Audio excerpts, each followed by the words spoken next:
22,000 के मुकाबले में हजरत इमाम हुसैन ने पहली बात तो उनसे लड़ने का फैसला कैसे कर लिया।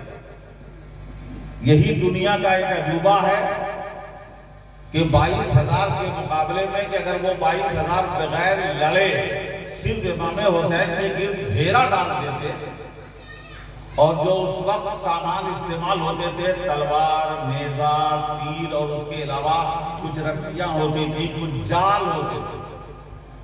जैसे आज मछली मारने के लिए जाल फेंकते हैं, वैसे ही उस जमाने में मैदाने जंग में लड़ने के लिए किसी को पकड़ने के लिए जाल फेंकते, जाल फेंक के फंसा लिया करते थे।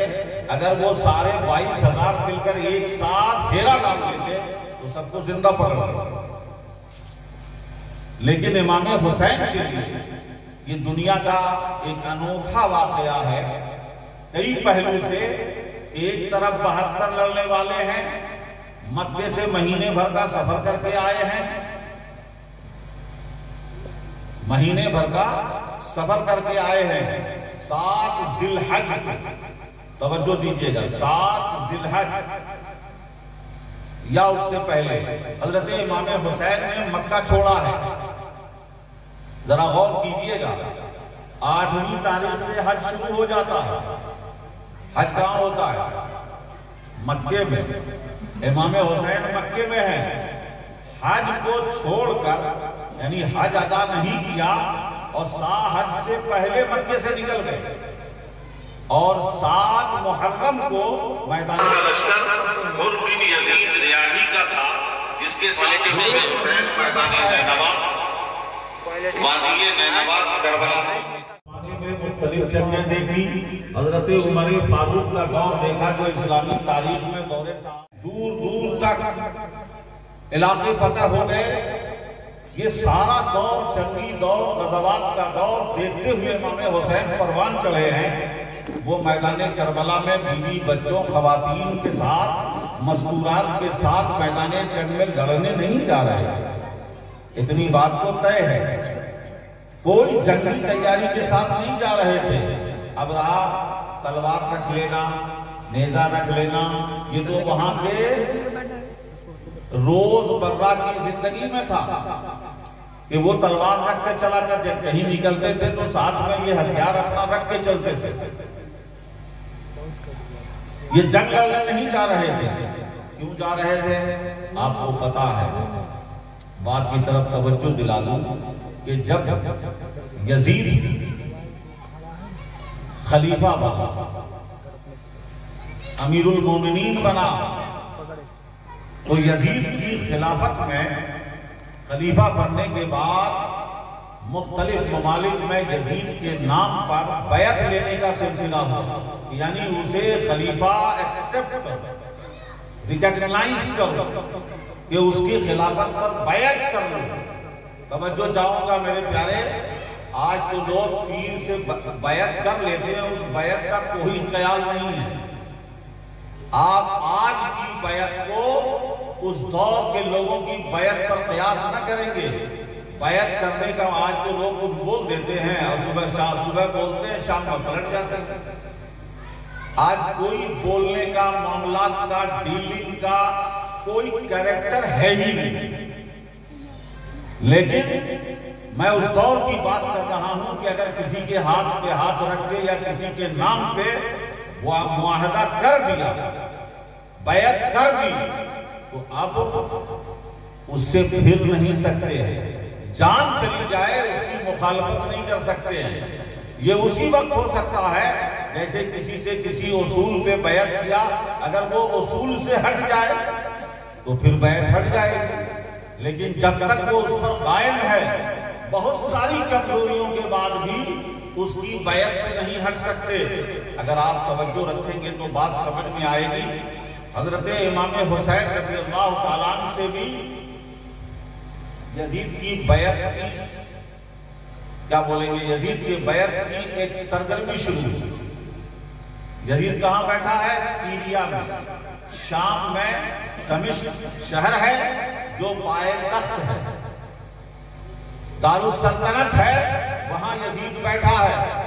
अब जाहिर सी बात है, मक्का मदीना ये तो हिजाज में है, अरब है, उसके अलावा भी जहां इस्लामी मुल्क ममालिक थे, हुकूमतें थी, हर जगह वहां के गवर्नर्स को ऑर्डर दिया गया कि यजीद के नाम पर हर जगह लोगों को जमा करके बैठ लें, यानी उनके खिलाफ खलीफा मानने को उनसे इकरार कराएं कि सब लोग एक्सेप्ट करें कि मैं उनको यजीद को खलीफा मानता हूं। उनकी फरमाबरदारी जो एक यजीद एक खलीफा की जो ताबेदारी होती है कि खलीफा को मानना है, इस तरह यजीद को भी मान लिया जाए। हजरत आ रहे हैं।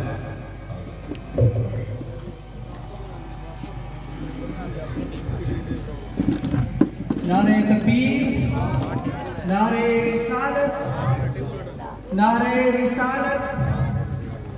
सैयद मुजाहिद अशरफ साहब किबला, सैयद मुजाहिद अशरफ साहब किबला।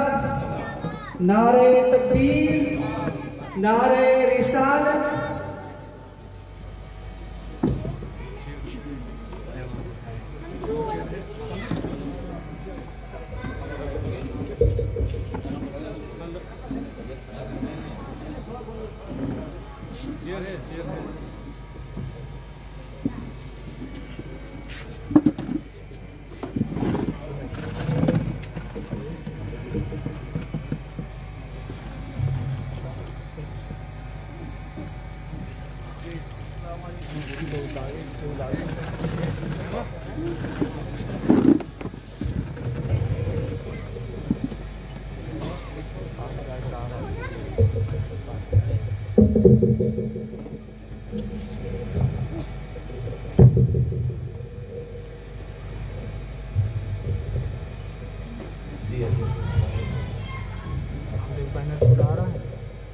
जी जी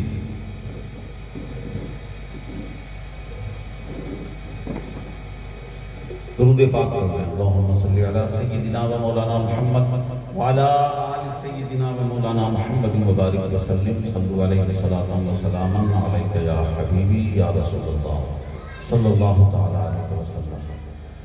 बहरहाल मुहतरम हाज़रीन किराम, अब आपके सामने मेहमान खुसूसी हज़रत सैयद मुजाहिद अशरफ साहब क़िबला तशरीफ ला चुके हैं। अब आप थोड़ी देर मुझे बर्दाश्त कर लीजिए, फिर हज़रत का बयान सुन लीजिएगा। अब मैं बुनियाद न्यू रख देता हूँ और उस न्यू पे हज़रत की तकरीर होगी, तो आप बाकी बातें समझते रहेंगे इंशाअल्लाह तबारक व तआला। मैं ये अर्ज़ कर रहा था कि मैं ये कोशिश कर रहा हूँ कि आपके जहन में पहले बुनियादी बातें रहें।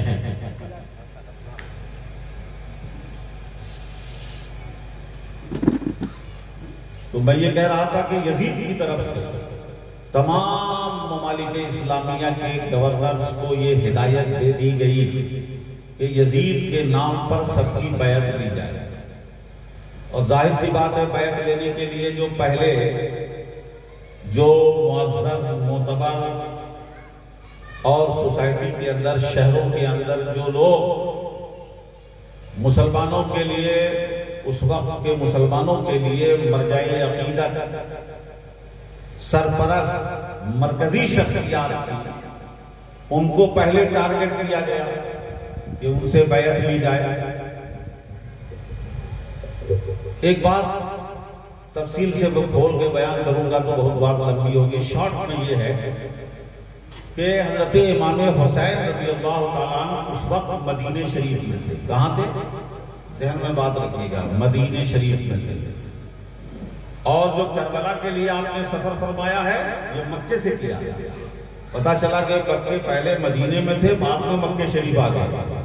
तो मदीने शरीफ में थे, आपको गवर्नर हाउस में बुलाया गया, आपके सामने बैत का मुतालबा किया गया कि आप यजीद अमीरुल मोमिनीन बन चुके हैं, खलीफा बन चुके हैं, आप उनकी बैत करें।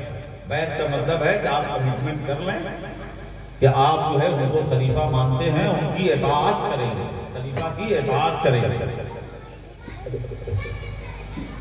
हजरत इमाम हुसैन रज़ियल्लाहु ताला अन्हु ने मुख्तसर सा हीला फरमाया।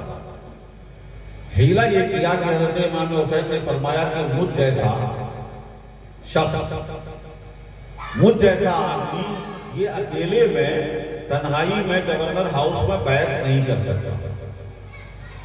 अगर मुझे बैत करना है तो लोगों को जमा किया जाएगा और सबके सामने बैत होगी। मैं अकेला बैत नहीं कर सकता, तन्हाई में बैत नहीं कर सकता। बहरहाल गवर्नर साहब को ये बात समझ में आ गई। उन्होंने हजरत इमाम हुसैन को रुखसत कर, वो चले गए और जाने के बाद रातों रात तैयारी करके अपने अहले खाना के साथ हजरत इमाम हुसैन ने मदीना छोड़ दिया। मदीने से रुखसत हो गए, इसलिए कि समझ गए कि अगर बैत न की तो प्रेशर आएगा, जबरदस्ती की जाएगी और दो ही सूरत बचेगी, या तो यजीद की बैत कर लें या फिर ना करें।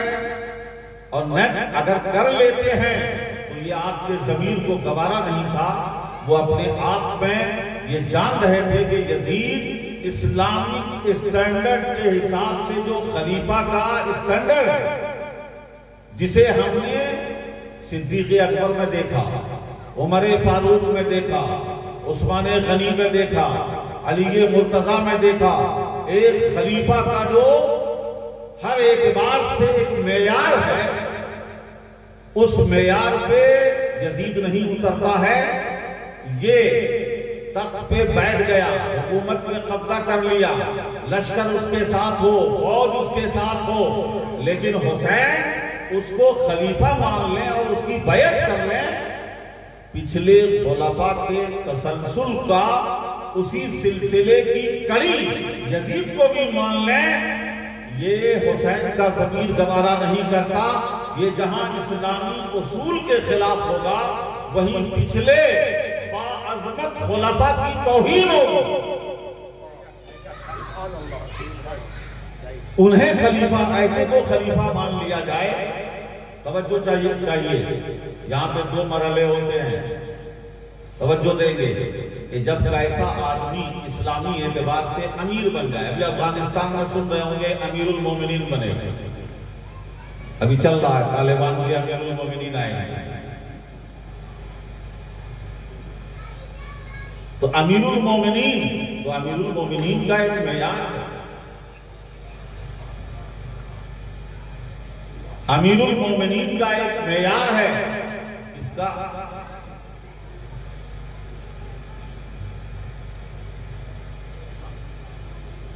तवज्जो देंगे, अपनी बात समझने की कोशिश करेंगे। अमीरुल मोमिनीन का मेयार है। प्रेसिडेंट होना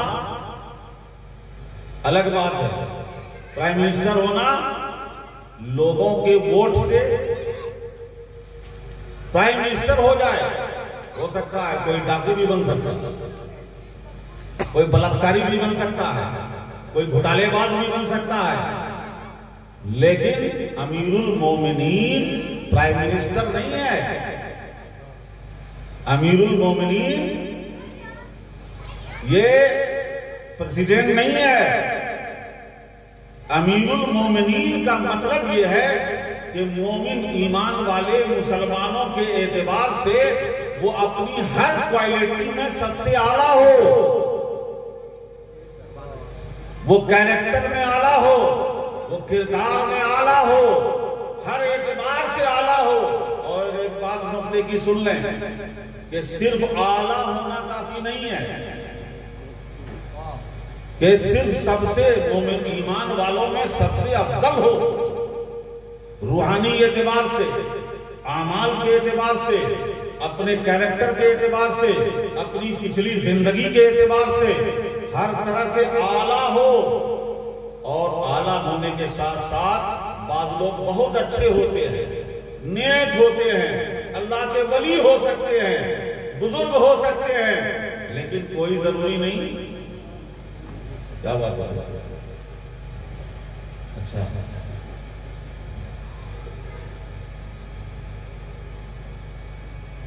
आला हो सकते हैं, लेकिन आला होने के साथ साथ कोई जरूरी नहीं कि वो निजाम हुकूमत संभालने के लायक भी हो, उसके अंदर सियासत हो, तदब्बुर हो, मामला समझने की सलाहियत हो, मुल्क के मामला कौम के मामलात, और उस मुल्क में कहीं ऐसा नहीं हुआ है कि किसी मुल्क में सिर्फ मुसलमान होंगे। इलाका तो हो सकता है कि सिर्फ मुसलमान हो, लेकिन मुल्क कोई ऐसा नहीं हो सकता जहां सिर्फ मुसलमान हो, वहां दूसरे लोग भी होंगे। तो ऐसा सिर्फ आला और बड़ा होना काफी नहीं है, वो अपने आप में इस बात की सलाहियत रखता हो कि मुसलमान, उसके साथ दूसरी कौम, दूसरे मजहब के लोग, सबको लेकर चलने की सलाहियत इसके अंदर है। सियासत, जिसे आज राजनीति कहा जाता है, पूरी गंदगी के भंडार का नाम राजनीति, लेकिन नहीं, सियासत और राजनीति जो है ये कारोबार, बिजनेस सबसे बड़ी चीज है। उसमें दिमाग लगाना पड़ता है, कौम को, मुल्क को, देश को कैसे अंदर से अच्छा किया जाए, बाहर से बचाया जाए। ये सियासत बहुत बड़ी चीज है, बहुत बड़ी चीज है। अब वो लोग अपने कैरेक्टर से गंदा कर दें, उसका निजाम बदल जाए, अलग चीज है, लेकिन जिम्मेदारी बड़ी है। तो सिर्फ बड़ा होना काफी नहीं है, आला हो और मुल्क और कौम को चलाने की सलाहियत रखना हो। और उसमें सबसे बड़ी चीज ये है कि अमीरुल मोमिनीन वही होगा जो जाती एतबार से भी कैरेक्टर में मजबूत हो और अमानतदार हो, अमीन हो। बददियानत, लोगों के घोटाले करने वाला, वो अमीरुल मोमिनीन नहीं बन सकता। मेरे प्यारे, अर्ज ये करना है कि हजरत इमाम हुसैन रज़ियल्लाहु ताला अन्हु ने देखा कि यजीद खलीफा बन गया है। तवज्जो चाहूंगा, यजीद खलीफा बना है, अभी खिलाफत का दौर गुजरा है। हजरत सिद्दीक़ अकबर खलीफा बने, उमर फारूक खलीफा बने, हजरत उस्मान गनी खलीफा बने, हजरत अली खलीफा बने। 6 महीने तक हजरत इमाम हसन की खिलाफत का दौर है। ये सब खुलफाए राशिदीन आ रहे हैं, और उस खुलफाए राशिदीन का जो मेयार था, जो उनकी हिस्ट्री थी, जो उनका किरदार था, जो उनका अमल था, जो उनके खिदमत थे, उस बीच में ये यजीद आ गया है। अब अगर इसे खलीफा मान लिया गया तो पूरी इस्लामी तारीख सियाह हो जाएगी, इस्लाम की तारीख सियाह हो जाएगी। और ये पिछले खुलफा का हवाला दे देकर, अब तवज्जो चाहें दूंगा मैं, जैसे तवज्जो दीजिएगा जरा। आज भी आप देखेंगे जहां पर शख्सियात में, बहुत ही नाजुक बात बता रहा हूं आपको, जहां भी किसी पर्सनालिटी में कमजोरी होती है, माफ कीजिएगा हजरत, मैं मिसाल के तौर पे बोल रहा हूँ, पर्सनालिटी में कमजोरी होती है। जैसे एक उस्ताद है, उस्ताद के अंदर कमजोरी होती है, तो आपने सुना होगा कि वो उस्ताद अपने शागिर्दों को पिछले शागिर्दों की मिसाल देता है कि फला थे जो अपने उस्ताद का इस तरह से उस्ताद की कद्र करते थे। एक पीर के साथ अपने मुरीदीन को पिछले पीर और उनके मुरीदीन का हवाला देता है कि वो कैसे वफादार थे, इताअत गुजार थे। मेरे प्यारे, ये हवाले हर दिन सोसाइटी में जारी है, हर दिन सोसाइटी में जारी है। एक उस्ताद के हवाले से पिछले शागिर्दों का हवाला दिया जाता है, मुरीद पीर के हवाले से पिछले मुरीदीन की वफादारी का हवाला दिया जाता है। लेकिन फौरन एक बाशऊर के ज़हन में सवाल आता है कि अगर आज के स्टूडेंट को पहले के स्टूडेंट की मिसाल दी जा रही है, तो जरा पहले का उस्ताद भी लाके बता दो, पहले का पीर भी लाके दिखा दो। वैसे ही पीर भी हो तो वैसा उस्ताद हो तो वैसे शागिर्द भी बनेंगे, वैसे ही पीर हो जाए तो वैसे मुरीदीन भी मिल जाएंगे। मेरे प्यारे, आज ये करना है कि दुनिया का निजाम है, दुनिया का नेचर है कि वो अपने को नहीं, दूसरों को नसीहतें करते हैं, दूसरों को मिसालें देते हैं कि वो ज्यादा अच्छा हो जाए। तुमको हमारे सामने ऐसा होना चाहिए।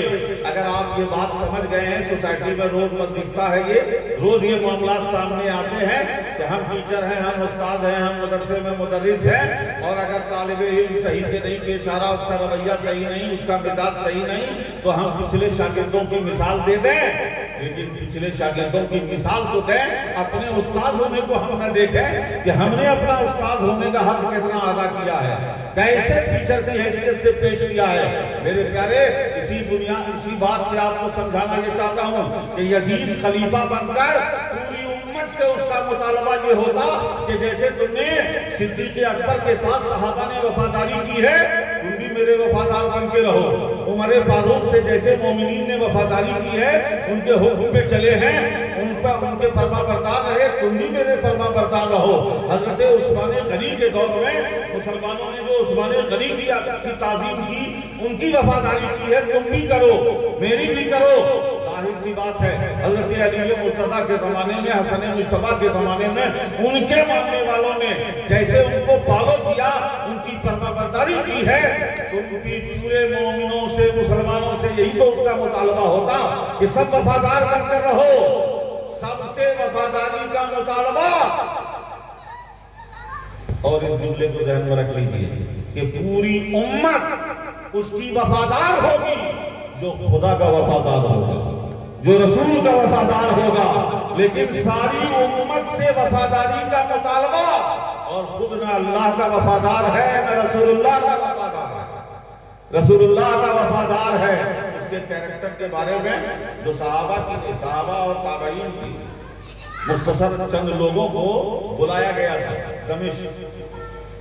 आप जानते हैं ये आजकल भी चलता है ना, ये उसी दौर से शुरू हुआ है कि कुछ लोगों को बुलाकर और उसकी जहनसाजी करके अपने फेवर में किया जाए, अपना फील्ड बनाया जाए।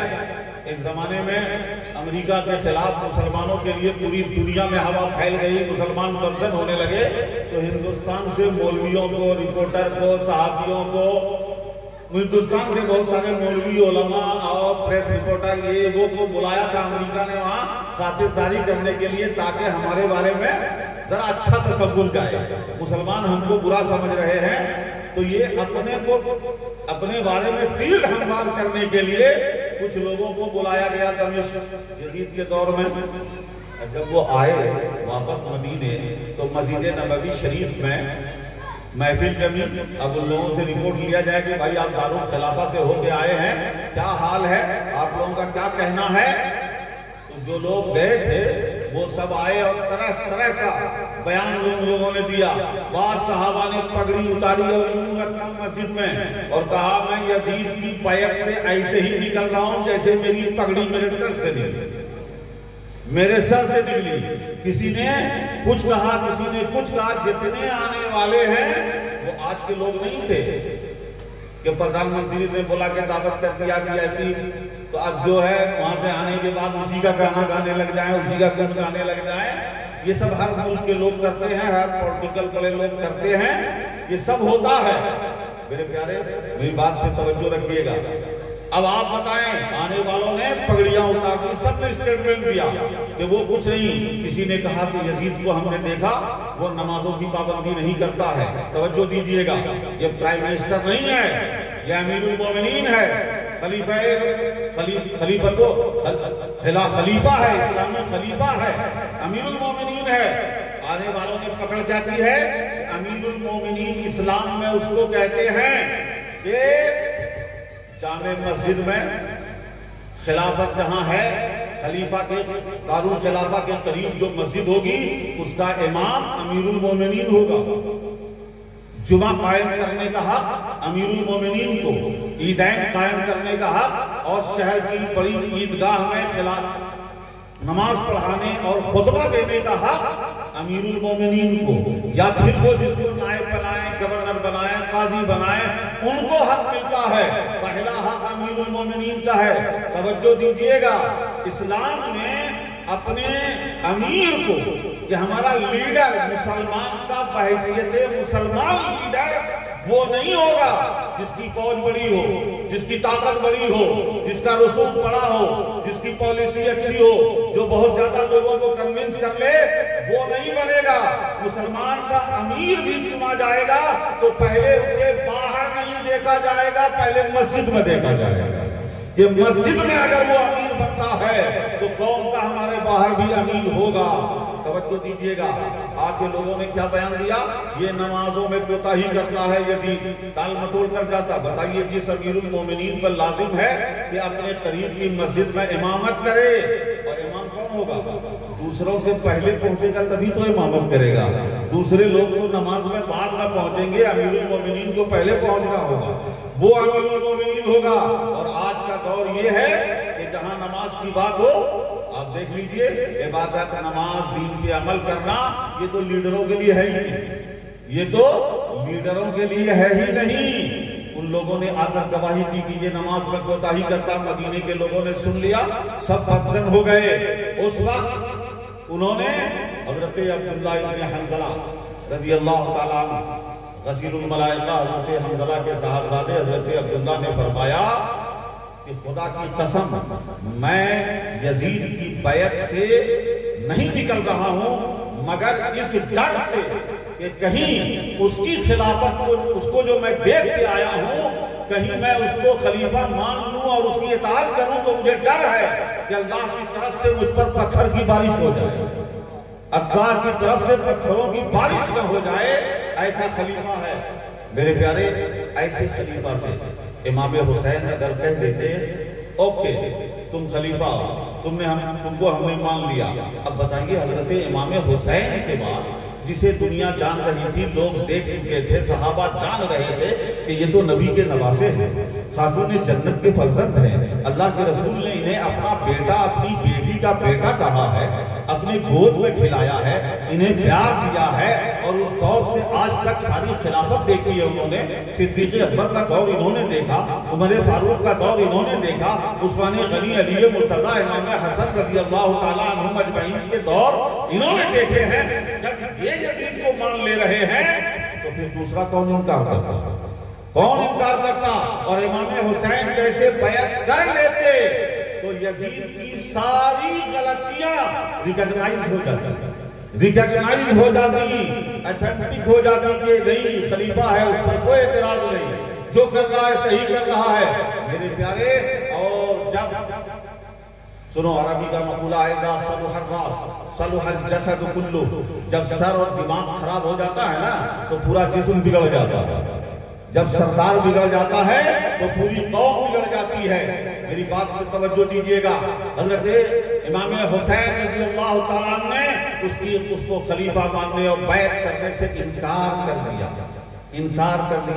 इनकार कैसे किया? अभी तक तो छुपाए हुए थे, मदीने शरीफ से निकल गए, ये इशारा दे दिया कि यजीद की बैत ये नहीं करेंगे, मक्के चले गए।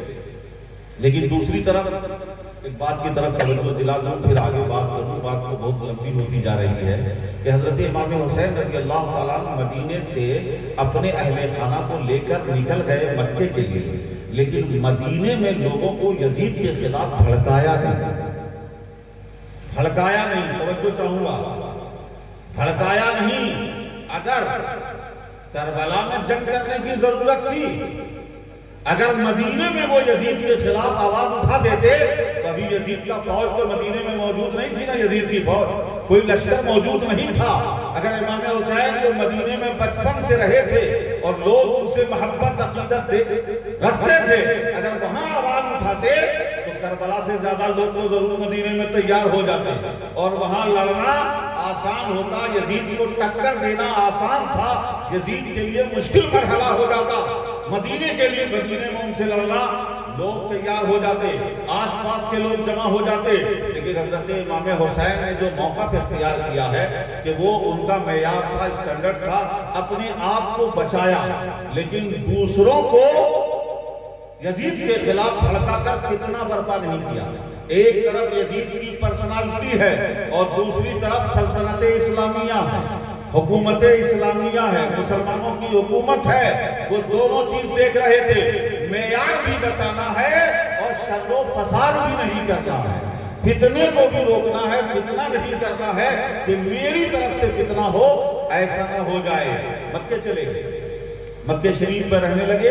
मक्के में जाते, वहां भी मक्के में चाहते तो वहां भी लोगों को तैयार कर सकते थे, जत्था बना लेते, और वहां बहुत सारे अफराद सहाबा मौजूद थे जिनको तैयार करके जत्था बनाया जा सकता था। इख्तिसारन अर्ज़ कर दूं कि पेशकश भी की गई है उस वक्त, अगर आप चाहें तो आप आए, हम आपकी बैत करने के लिए तैयार हैं।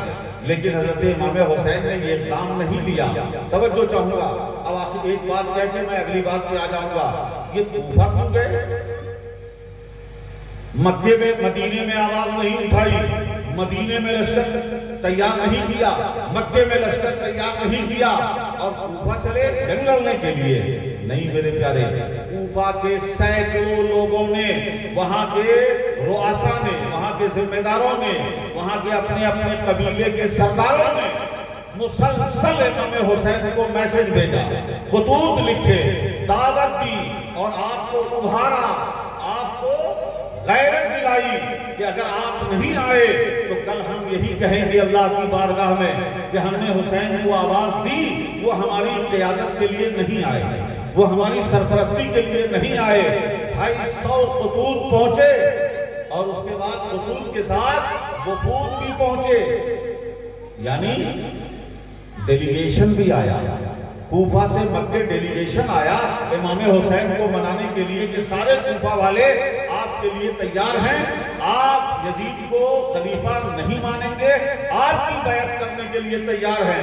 तवज्जो चाहूंगा मेरे प्यारे, सुन लें, जब भी कोई मुसलमानों में कोई अगर लीडर बन जाए, क़यादत बन जाए, वो नाअहल है, गलत है, जालिम है, कुछ भी है, उसके खिलाफ आवाज नहीं उठाई जाएगी। तन्हा शख्स अफजल भी होगा, आला भी होगा, अपने आप को बचाएगा, दूसरों को नहीं भड़काए, दूसरों को भड़काने की इजाजत नहीं है। तवज्जो रखें, अपने आप को बचाना और है, दूसरों को भड़काना और है। हजरत इमाम हुसैन ने ये काम नहीं किया, अपने को बचाया, दूसरों को नहीं भड़काया।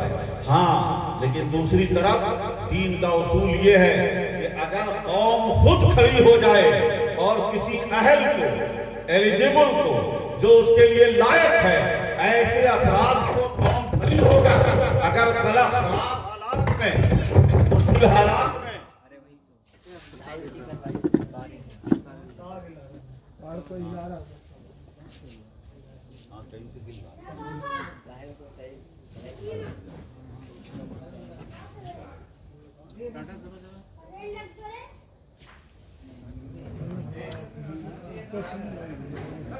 बच्चा सब जाए कमरे में चला गया,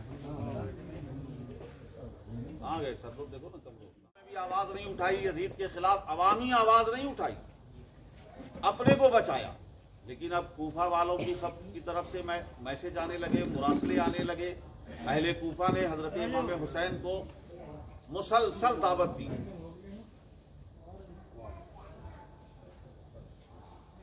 इस बात को मुकम्मल करके जाओ।